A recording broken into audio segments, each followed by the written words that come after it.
اس وقت ملک کے اندر سیاسی صورتحال جو ہے وہ بالکل ایسے ہے جیسے کوئی ٹورنامنٹ ہوتا ہے اور ٹورنامنٹ کے اندر کوارٹر فائنل، سیمی فائنل اور پھر فائنل کسی صورتحال ہوتی ہے۔ تو موضوعات مختلف سیاسی حوالے سے ہیں کہ اگر آپ چاہیں تو یہ دیکھ سکتے ہیں کہ اسحاق ڈار صاحب اور اسحاق ڈار صاحب، شہباز شریف صاحب، آئی ایم ایف کے ساتھ ان کا مقابلہ ایک طرح سے چل رہا ہے کہ پتہ نہیں کیا ہوگا۔ آئی ایم ایف اور اسحاق ڈار کے درمیان مذاکرات کامیاب ہو جائیں گے یا نہیں ہو جائیں گے۔ ہمارے ملک کے آرمی چیف عاصم منیر صاحب بھی سعودی عرب میں ہیں، وہ بھی کوشش کر رہے ہیں کہ ملک کی جو معاشی صورتحال ہے وہ بہتر ہو جائے، وہ بھی سعودی عرب میں موجود ہے۔ دوسری طرف آپ دیکھیں کہ چودھری پرویز الہی کے حوالے سے کہا جا رہا ہے کہ اب پتہ نہیں چودھری پرویز الہی، اور وہاں پہ حقیقت میں چودھری پرویز الہی اور عمران خان صاحب کا مقابلہ چل رہا ہے کہ چودھری پرویز الہی عمران خان صاحب کے کہنے پہ کانفیڈنس کا ووٹ لیں گے یا نہیں لیں گے۔ ظاہر سی بات ہے جب کانفیڈنس کا ووٹ لیں گے تو اس کا مقصد ہے کہ کانفیڈنس اگر مل جاتا ہے، اعتماد کا ووٹ اگر چودھری پرویز الہی لے لیتے ہیں تو پھر عمران خان صاحب کے کہنے پہ اسمبلی ڈیزالو کرنا پڑے گی چودھری پرویز الہی کو، یعنی کہ کل یا پرسوں تک چودھری پرویز الہی پھر وزیر اعلیٰ نہیں رہیں گے اگر عمران خان صاحب کے کہنے پہ وہ چلتے ہیں۔ تو اگر وہ اسمبلی کے اندر جا کے کانفیڈنس کا ووٹ لیتے ہیں تو پھر یہ صرف چودھری پرویز الہی صاحب کا نہیں،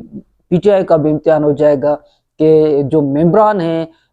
پنجاب اسمبلی کے اندر وہ عمران خان صاحب کے ساتھ ہیں یا نہیں ہے، کیونکہ ابھی تو کہا جا رہا ہے نا کہ 15 ممبران پی ٹی آئی کے قافلی کے پتہ نہیں کہاں کہاں سے جو ہیں وہ ادھر ادھر ہو جائیں گے یا ہو چکے ہیں، اس طرح کی اب نئی پارٹی بننے کی باتیں ہو رہی ہیں۔ تو جب یہ عمران خان صاحب چودھری پرویز الہی صاحب پہ وزن ڈالیں گے کہ آپ کو ہر صورت میں جو ہے وہ کانفیڈنس کا ووٹ لینا ہے، تو اس کا مقصد ہے کہ پھر وہ صورتحال یا تو پھر عمران خان صاحب کے حق میں سارے کے سارے 186 ممبران آ جائیں گے، پھر تو پوزیشن عمران خان صاحب کی مضبوط ہو جائے گی، لیکن ظاہر سی بات ہے پھر دوسرے دن چودھری پرویز الہی صاحب کو پنجاب اسمبلی ڈیزالو کرنی پڑے گی۔ ابھی بھی مولانا غفور ادری صاحب کی ملاقات چل رہی تھی چودھری شجاعت حسین صاحب سے، تو چودھری شجاعت حسین صاحب کا کہنا تھا کہ پنجاب اسمبلی تحلیل نہیں ہو رہی اور نہ ہی الیکشن نظر آ رہے۔ تو یہ ایک میچ ہے جو چودھری پرویز الہی صاحب اور عمران خان صاحب کے درمیان بھی وہاں پہ چل رہا ہے، جبکہ آپ یہ صرف معاشی میدان کا ہی مقابلہ نہیں ہے، یہ صرف چودھری پرویز الہی اور عمران خان صاحب کا ہی مقابلہ نہیں ہے، بلکہ ساتھ میں یہ کہا جا رہا ہے کہ اسٹیبلشمنٹ جو ہے، یہ عمران خان صاحب نے آج جو تقریر کی ہے، عمران خان صاحب نے اپنی تقریر کے اندر کہا ہے کہ کوئی بھی پولیٹیکل انجینئرنگ کرنے کی کوشش نہیں کی جائے۔ وہ اشارہ دے رہے تھے کہ سارے جو باپ پارٹی والے ہیں بلوچستان کے اندر، وہ سارے کے سارے پیپلز پارٹی کے ساتھ مل رہے ہیں، ایم کیو ایم جو ہے وہ اکٹھی ہو رہی ہے، ایم کیو ایم کے جو تمام گروپس ہیں وہ اکٹھے ہو رہے ہیں۔ تو اس کا مقصد ہے کہ پی ٹی آئی کی جو سائز ہے اسے کم کرنے کی کوشش کی جائے گی آنے والی الیکشن میں، اور یہ الیکشن جب ہوں گے تو اس سے پہلے یعنی جنوبی پنجاب کے اندر بھی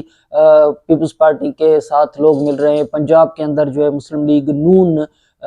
کے لوگ جو ہیں وہ کامیاب ہو کے آ جائیں گے۔ اس طرح کا سین جو ہے وہ عمران خان صاحب بیان فرما رہے ہیں کہ جی باپ پارٹی والے جو ہیں وہ پیپلز پارٹی میں جا رہے ہیں، ایم کیو ایم والے اکٹھے ہو رہے ہیں، جنوبی پنجاب میں ملاقاتوں کا سلسلہ جو ہے وہ نظر آ رہا ہے، یا یوں کہہ لیں کہ ایک نئی پارٹی بنانے کی بھی کوشش کی جا رہی ہے یا ہو رہی ہے۔ فی الحال تو اس طرح کی باتوں کی کوئی تردید یا تصدیق سامنے نہیں آ رہی، لیکن یہ ایک میچ ہے، یہ ایک ٹورنامنٹ ہے۔ اس ٹورنامنٹ کے اندر جو صورتحال بنی ہوئی ہے وہ صورتحال ایک حوالے سے دیکھیں، یہ اگر آپ اس طرح دیکھیں کہ اگر آئی ایم ایف اور اسحاق ڈار صاحب کی یعنی پاکستان کے درمیان جو مذاکرات کی بات ہے، عاصم منیر صاحب آرمی چیف صاحب جو ہیں وہ سعودی عرب میں ہیں، اور ساتھ میں یہ یہاں پر یہ چیزیں بھی آ رہی ہیں کہ جو ہمارے دوست ممالک ہیں وہ چاہ رہے ہیں کہ آئی ایم ایف کے ساتھ مذاکرات ہمارے کامیاب ہوں تو باقی جو ہے وہ سارے ونڈوز کھل جائیں گے، یعنی کہ پھر ہر طرف سے پیسہ آنا شروع ہو جائے گا۔ لیکن یہ ایسی صورتحال ہے کہ بالفرض عمران خان صاحب نے اپنے خطاب کے اندر بھی یہ چیز کہی ہے آج کہ ہم سری لنکا جیسی صورتحال کے بالکل قریب ہیں، یعنی کہ ہمارے پاس اس وقت بھی 4 ارب ڈالر جو ہے وہ اسٹیٹ بینک کے پاس ہیں۔ تو 4 ارب ڈالر سے مراد یہ ہے کہ ہم بہت ہی معاشی طور پہ خراب صورتحال کے اندر ہیں۔ ارد گرد جا کے دیکھیں تو ابھی بھی آٹے کی صورتحال جو ہے اس پہ سندھ کے اندر ایک آٹا لینے کی کوشش میں جو ہے ایک شخص فوت ہو چکے ہیں۔ تو یہ ایک ایسی صورتحال ہے جسے اگر 4 ارب ڈالر صرف اسٹیٹ بینک کے پاس رہ چکے ہوں تو پھر کیا صورتحال آگے ہو سکتی ہے۔ ایک تو صورتحال بالکل ایسی ہے کہ اگر آئی ایم ایف کے ساتھ ہمارے مذاکرات کامیاب نہیں ہوتے تو پھر تو سری لنکا والی صورتحال، پھر وہ ملک دیوالیہ ہو جائے گا کی صورتحال جو عمران خان صاحب کہہ رہے ہیں کہ مہنگائی کی اور ملک کے اندر معیشت کی جو صورتحال ہے وہ سب سے، یعنی کہ جو پاکستان جب بنگلہ دیش بھی ساتھ میں تھا اور یہ 71 والا حادثہ ہو چکا تھا پاکستان کے ساتھ، تب بھی ایسی صورتحال نہیں تھی عمران خان صاحب کے بقول جو آج صورتحال عمران خان صاحب بیان فرما رہے ہیں۔ لیکن اگر آئی ایم ایف پاکستان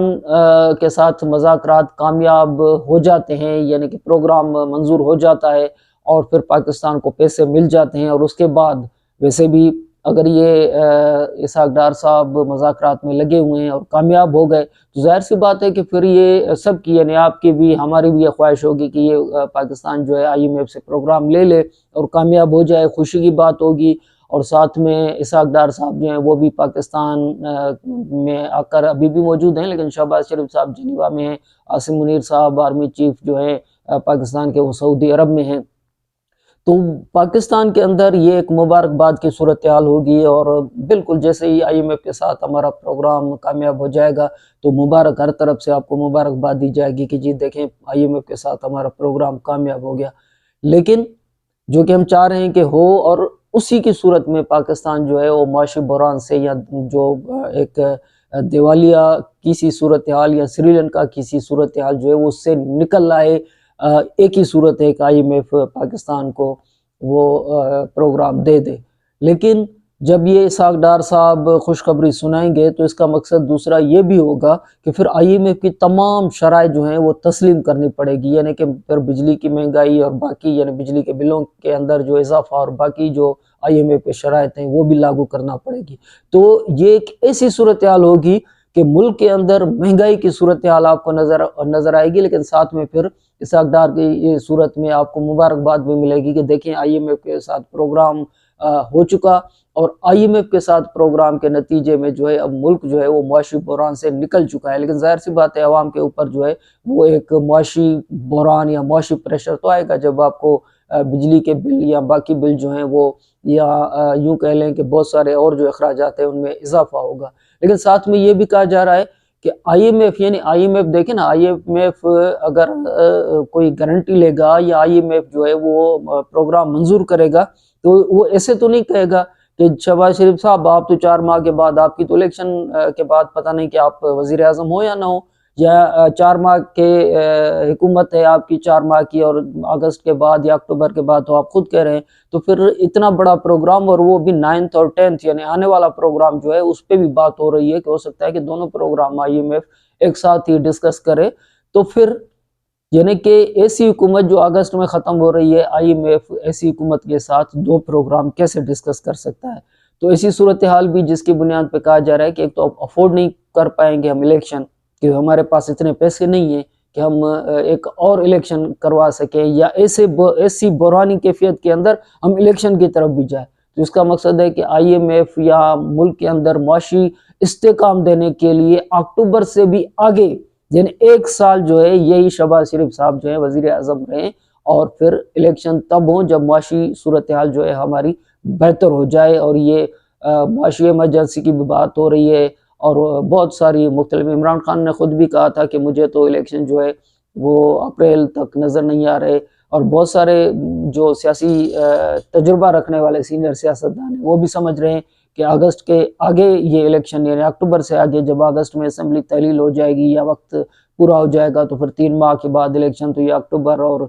جو 90 دن مکمل ہوں گے تو ہو سکتا ہے کہ الیکشن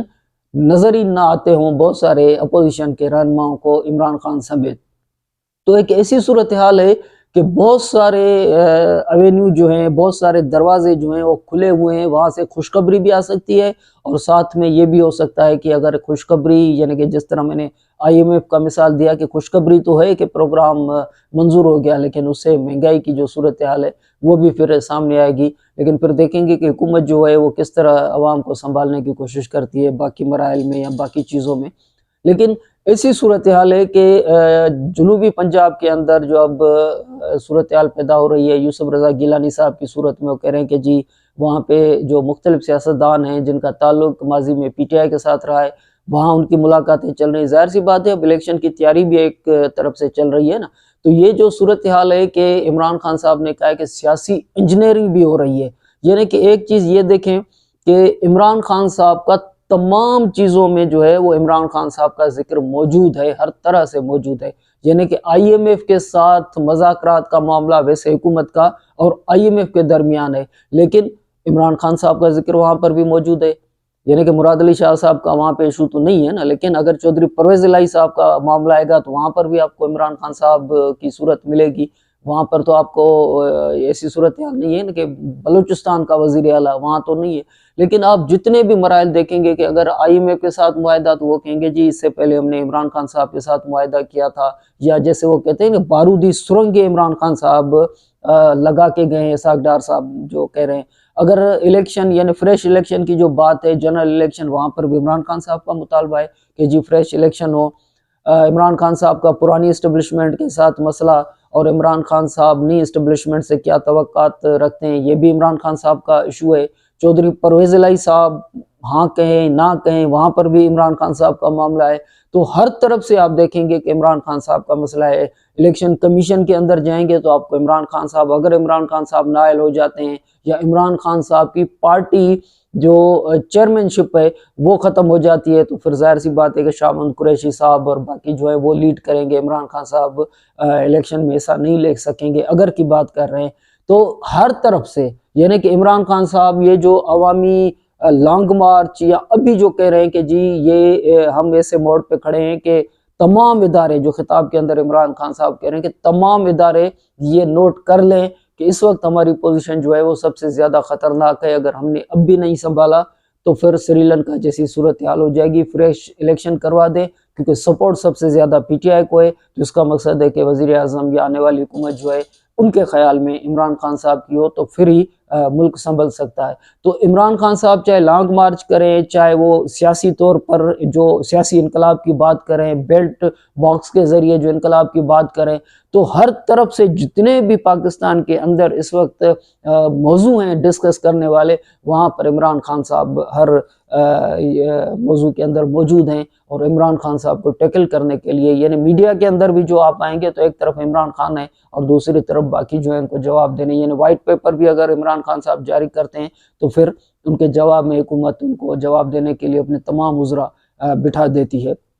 تو اس کا جو مقصد یہ ہے کہ عمران خان صاحب کو نظر آ رہا ہے کہ ایم کیو ایم اکٹھے ہو رہی ہے، باپ پارٹی والے سارے عمران خان کے بقول وہ پیپلز پارٹی میں جا رہے ہیں، اور سیاسی انجینئرنگ ہر طرف ہو رہی ہے، یعنی کہ یوسف رضا گیلانی صاحب کے ساتھ جنوبی پنجاب کے اندر لوگ مل رہے ہیں، اور پنجاب کے اندر جو ہے یہ مریم نواز صاحبہ کو اب پارٹی کا ہیڈ یعنی سینئر نائب صدر بنایا گیا ہے۔ نواز شریف صاحب واپس آئیں گے، مریم نواز صاحبہ واپس آئے گی، اور یہ حکومت ہو سکتا ہے 1 سال آگے چلی جائے، ہو سکتا ہے کہ پنجاب جو ہے وہ مسلم لیگ نواز کے حوالے کیا جائے، اور آنے والی حکومت جو ہے وہ پیپلز پارٹی کے حوالے کی جائے، یعنی کوئی اسٹیبلشمنٹ کو اس طرح نیوٹرل نہیں دیکھتے جس طرح عمران خان صاحب بھی سمجھ رہے تھے کہ وہ نیوٹرل ہو گئے اور نیوٹرل نہیں ہونا چاہیے۔ آج وہ جب الزام لگاتے ہیں تو ان کے کہنے کا مقصد یہ ہوتا ہے کہ اسٹیبلشمنٹ نیوٹرل نہیں ہے، یعنی کہ آپ خود سوچیں کہ کل عمران خان صاحب چاہ رہے تھے کہ اسٹیبلشمنٹ جس طرح نیوٹرل ہو چکی ہے اسٹیبلشمنٹ کو نیوٹرل نہیں ہونا چاہیے۔ آج عمران خان صاحب جو الزام لگا رہے ہیں کہ اسٹیبلشمنٹ نیوٹرل نہیں ہے اور سیاسی انجینئرنگ ہو رہی ہے، تو اس کا مقصد یہ عمران خان صاحب دیکھ رہے ہیں کہ یا تو الیکشن جو ہے وہ آگے ہو، مطلب اگست کے بعد بھی الیکشن نہیں، یعنی کہ یہی شہباز شریف صاحب جو ہیں وہ 1 سال تک اور بھی حکومت کریں گے، اور اگر الیکشن ہوگی تو پھر سیاسی انجینئرنگ جس طرح ہو چکی ہے ایم کیو ایم باپ پارٹی اور پیپلز پارٹی کے ساتھ اکٹھے ہونا، تو آنے والی حکومت جو ہے وہ پیپلز پارٹی کی ہو جائے گی، مسلم لیگ نواز کی ہو جائے گی، یا پھر یوں کہہ لیں کہ پی ڈی ایم کی ہو جائے گی، اور پھر عمران خان صاحب کو کسی طرح سے وہ سیاسی شکست اپنی نظر آ رہی ہے جس کو وہ پولیٹیکل انجینئرنگ کا نام دے رہے ہیں۔ تو یہ ایک ایسی صورتحال ہے جس میں عمران خان صاحب سمجھ رہے ہیں کہ فوری طور پہ الیکشن ہو جائے تو اس الیکشن سے ہی، اور وہ صاف شفاف الیکشن ہو، تو پھر عمران خان صاحب کو فائدہ اپنی صورت میں فائدہ نظر آ رہا ہے، لیکن ظاہر سی بات ہے کہ حکومت نے یہ موقف اختیار کیا ہے کہ ایک تو الیکشن اپنے وقت پہ ہوں گے، اور دوسرا حکومت کے لیے جو سب سے بڑا بحران ہے، سب سے بڑا چیلنج کہہ لیں وہ یہی ہے کہ IMF کے ساتھ حکومت کا پروگرام جو ہے وہ کامیاب ہو جائے، اور اس کامیابی کی صورت میں ملک جو ہے معاشی بحران سے نکل آئے، اور یہ جو 4000 ارب روپے جو اسٹیٹ بینک کے پاس ہیں وہ استحکام کی صورت میں، یعنی کہ وہاں پھر اضافہ ہو جائے اور پاکستان معاشی صورتحال سے نکل آئے، تو پھر آگے کی بات دیکھی جائے گی، اور پھر آگے الیکشن، یعنی الیکشن تو پھر آگے کا سبجیکٹ ہے نا، آگے کی ایجنڈا میں آتا ہے سیاسی حوالے سے۔ لیکن عمران خان صاحب سمجھ رہے ہیں کہ فوری طور پہ اگر آج ہی الیکشن ہو جائے، آج ہی اگر